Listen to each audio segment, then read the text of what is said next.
Kota Takengon merupakan salah satu daerah yang berada di dataran tinggi Gayo. Di tengah-tengah kota Takengon terdapat danau yang cukup luas, bernama Danau Laut Tawar, yang menjadi salah satu mata pencaharian masyarakat nelayan di Takengon dan sekitarnya. Selain sebagai nelayan dan petani kopi, perdagangan di kota Takengon juga cukup ramai dengan jual beli hasil pertanian, perkebunan, dan sebagainya.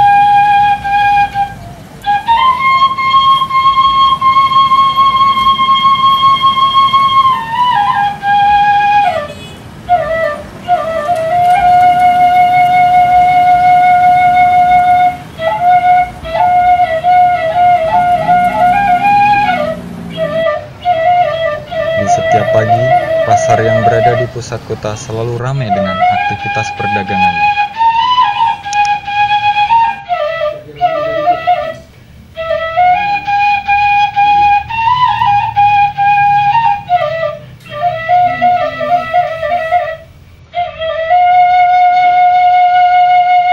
Di kota Takengon, masyarakat Gayo melestarikan kebudayaan nenek moyangnya. Salah satunya adalah Bakuten. Bakuten merupakan salah satu warisan budaya berbentuk kerajinan anyaman yang saat ini keberadaannya hampir punah.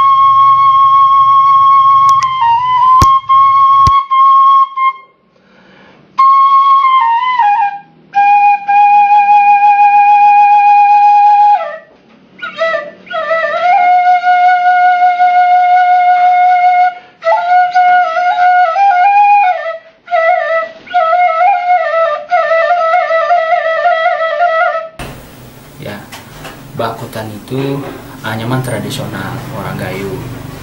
Nah, bentuknya macam-macam, ada tikar, kemudian ada buat tempat beras, tempat nasi. Nah, itu Bakuten, anyaman yang memang bahannya dari kertan beldem cike. Kertan ini beldem cike ini tumbuhan rawa. Memang hidupnya di rawa dia. Kalau tapi tadi tempat beras, kalau sentong tempat nasi, kalau tikar ya tempat duduk kan. Sekaligus dulu kertan yang belum dibikin baik sentong, tapi terus tikar dan yang lain-lain itu biasanya di tempat duduk itu. Tempat duduk di bawah tikar yang udah dibikin tadi itu ditaruh kertan tadi. Jadi kalau kita tidur di situ lebih hangat ya, lebih hangat. Kemudian memang agak berisik dia, kresek gitu kan. Nah, konon tidur di situ lebih sehat karena mengurangi rematik. Apalagi di Takengon kan dingin. Nah, jadi orang zaman dulu, perkiraan saya kenapa sehat selain faktor makanan juga dari sisi kertan tadi itu juga berpengaruh. Kalau sekarang kan udah plastik semua. Semua ciptaan orang Gayo itu nggak terlepas dari ketersediaan bahan, kemudian dari tuntutan kebutuhan mereka. Katakanlah misalnya seperti tikar tadi, yang tikar kebutuhannya buat tempat duduk, ya secara alam menyediakan kertannya, kemudian itu yang coba dikreasikan. Nah, bagaimana proses awal pembuatannya, itu nanti bisa langsung ke pembuatnya salah satu mama, termasuk tempat beras tadi. Nah, begitu panen, kemudian sudah jadi beras, ini mau ditaruh di mana? Selain dulu ada tempat beras memang khusus. Nah, itu kayunya juga khusus, buatnya juga khusus, benar-benar rapi, dan mengambil berasnya juga ada dari tempurung kelapa yang memang bahannya bagus. Nah, begitu misalnya ada sintem urip sintem mati tadi, beras ini dimasukkan ke tapi tadi. Nah, begitu dimasak masukkan ke sentong.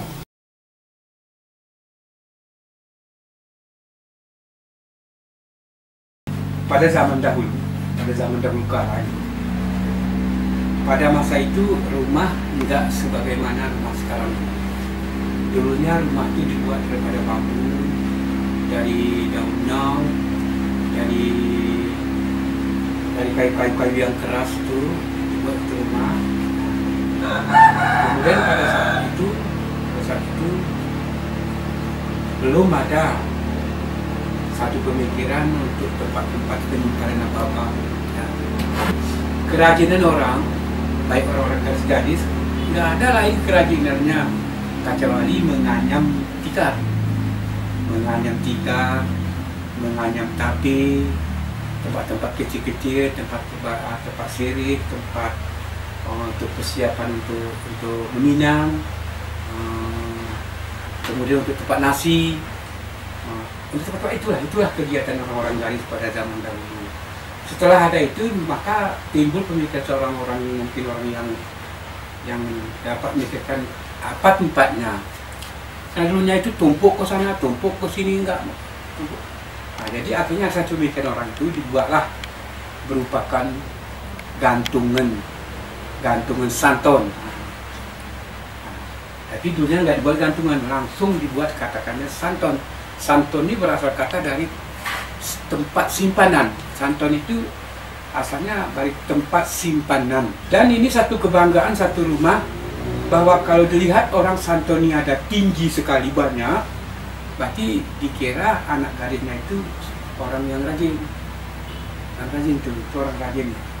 Jadi cepat-cepat tuh dipinang tuh anak perempuan itu kira-kira zaman itu. Isinya santon ini ada tikar lebar, ada tikar sedang, ada tikar kecil, ada yang berbentuk belintem, artinya belintem, diukir, ada ukiran, ada yang polos, dan macam-macam. Kemudian di dalam santon ini ada juga bukutan namanya.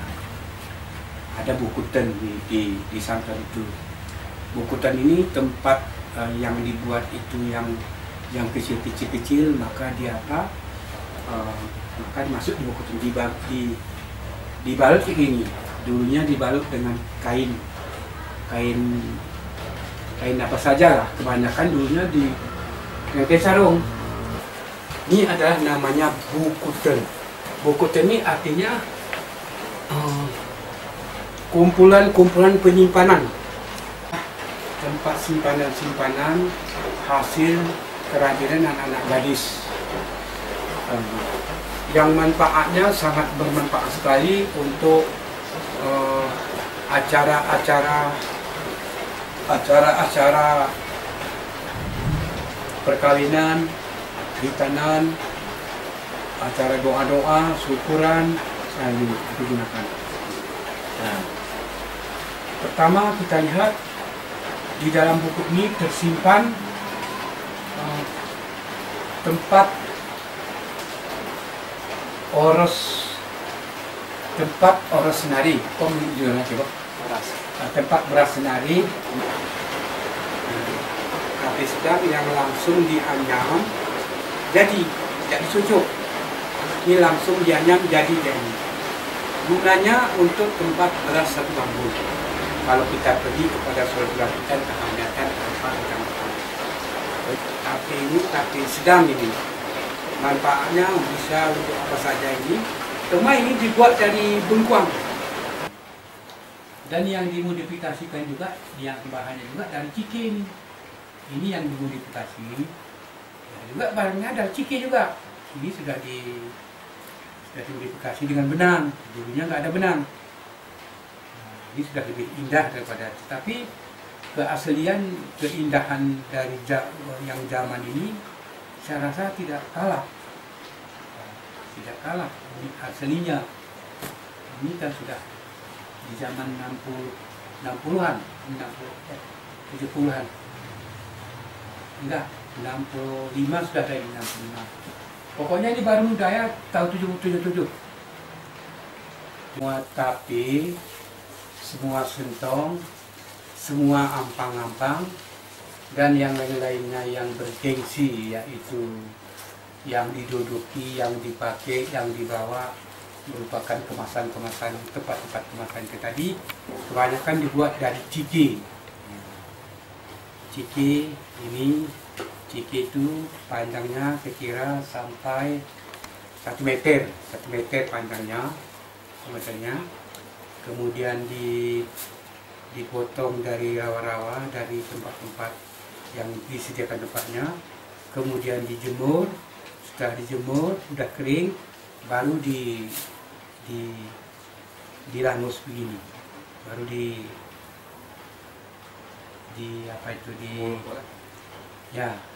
dibetulkan ya. Kalau orang Gayo katanya dilangus.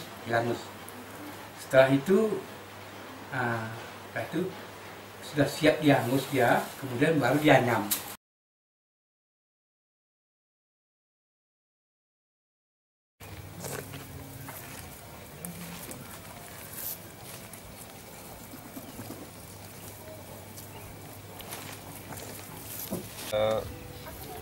Pembuatan anyaman gayo namanya untuk seluruhnya nayu namanya.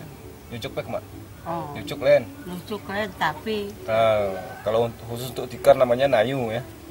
Nama ini dari tumbuhan rawa. Namanya kertan.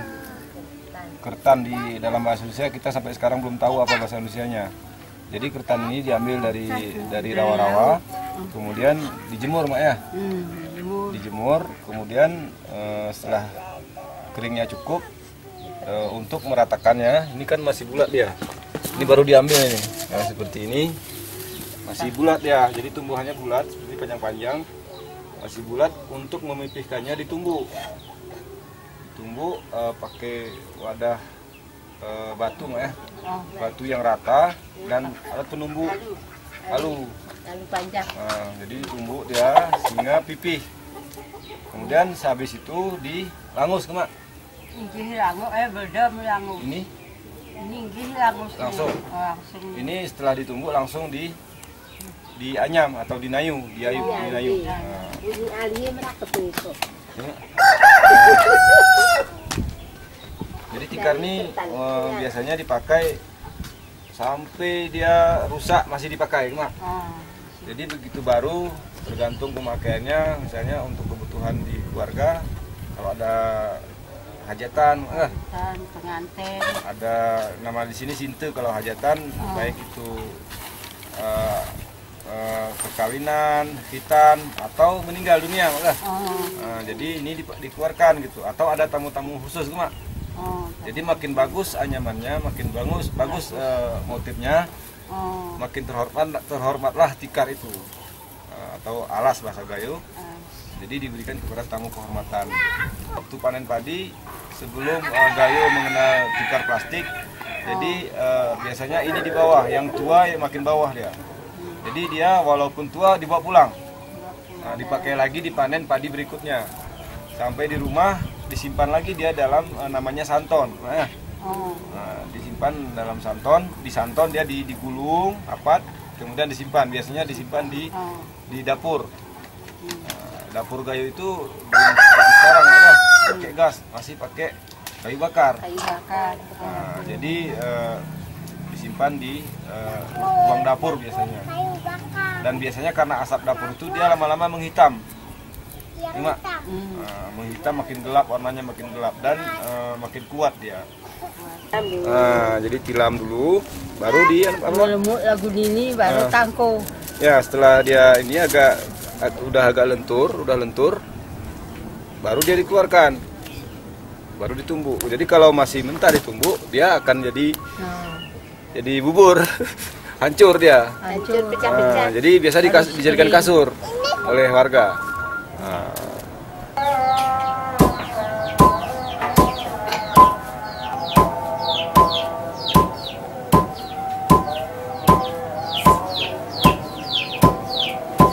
Sewaktu mau dianyam, ditumbuk. Berapa perlu ditumbuk, itu yang ditumbuk. Diambil, habis ditumbuk lagi, gitu sampai tikarnya selesai. Di rumah nih, putih.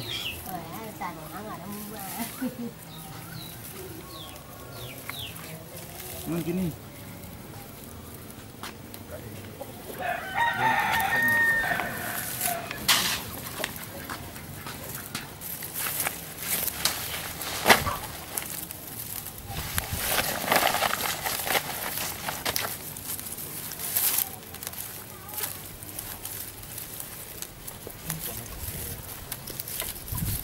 Nanang ini kah keringat. Ada lipat oh.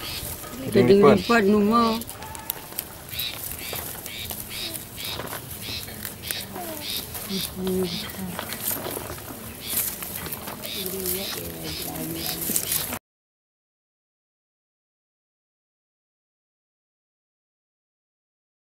Nah, kalau kondisi sekarang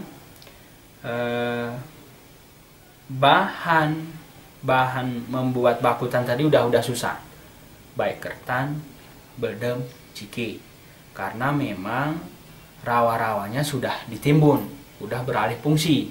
Nah, katakanlah seperti Pailang berubah fungsi jadi terminal terpadu.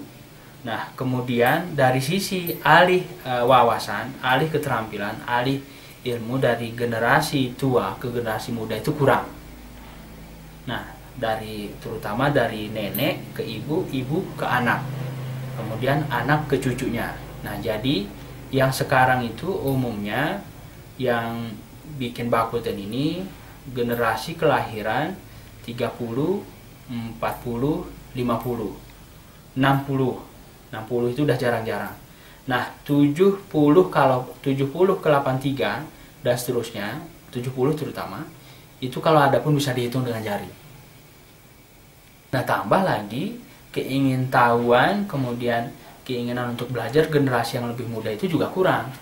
Mungkin karena tuntutan hidup ya, kerja, kemudian sekolah, kuliah.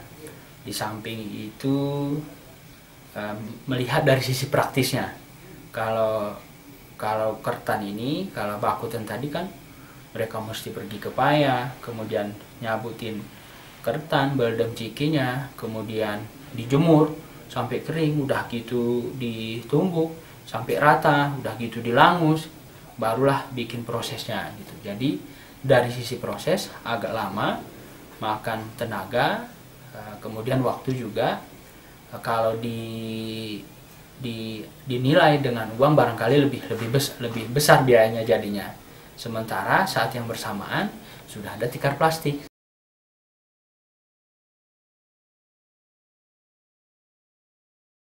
Kalau prioritas kita sekarang bagaimana warisan yang ada baik secara fisik maupun non fisik itu mesti didokumentasikan, baik tertulis, visual maupun audio, itu satu. Yang kedua, ada alih wawasan, pengalaman, ilmu dari yang generasi tua sama generasi yang muda. Dan generasi muda ini memang harus ditumbuhkan kesadarannya. Paling tidak mereka tahu. Di sisi lain, bagaimana pemerintah, saya pikir selain masyarakat, pemerintah perlu di depan mengembangkan ini, mendorong ini, karena bernilai ekonomi, tinggal pengemasannya aja.